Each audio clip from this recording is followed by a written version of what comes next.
जैसे हमने land selection and land designing की बात करी थी, जब भी आप एक प्लॉट को सेलेक्ट करें कंपोस्टिंग के लिए, तो वहां देख लें कि ट्रांसपोर्टेशन की अवेलेबिलिटी क्या है।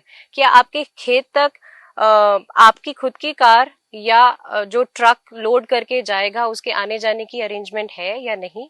वहां पे पानी की कैसी अरेंजमेंट है, पानी खारा है या मतलब, क्योंकि वर्मी कंपोस्टिंग में आपको पानी का बहुत ध्यान रखना पड़ता है कि पानी बहुत ज्यादा अगर खारा होगा तो आपके केंचुओं की कैजुअलिटी होने की बहुत संभावना रहती है।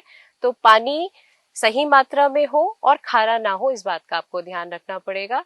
थर्ड थिंग इज की इलेक्ट्रिसिटी।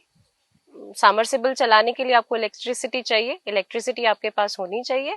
और रॉ मटेरियल, गोबर हमारा रॉ मटेरियल है, तो रॉ मटेरियल ठीक से अवेलेबल है या नहीं है, या उसका मतलब रेट क्या है, ये सारी चीजों को का आपको लैंड सिलेक्शन में ध्यान रखना पड़ेगा।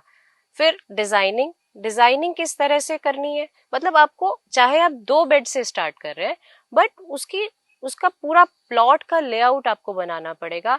कहाँ बेड्स लगेंगे, किस डायरेक्शन में बेड्स लगेंगे, कहाँ आपकी सेग्रीगेशन मशीन होगी, कहाँ आपकी लेबर आके बैठेगी, और कहाँ पे आप अपने टूल्स वगैरह को रखेंगे। तो ये सारी चीजें आपको उस लेआउट में बनानी पड़ेंगी।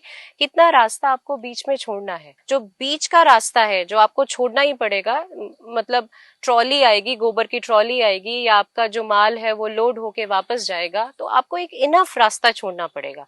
तो ये लैंड डिजाइनिंग का ही पार्ट है।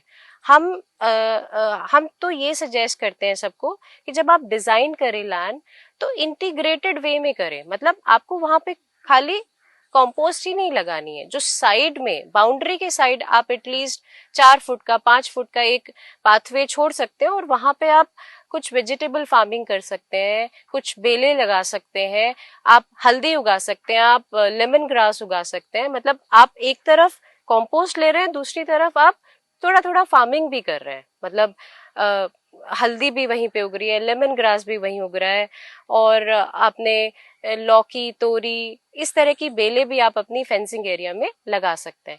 इन सारी चीजों को जब आप प्रॉपरली डिजाइन करेंगे, लेआउट वे में डिजाइन करेंगे, तो आपको एक तो लागत, मैं शुरू से बोल रही हूँ आपको, जब भी आप कंपोस्ट बनाना शुरू करें तो कॉस्टिंग किस तरह से कम कर सकते हैं उसका आपको ध्यान रखना।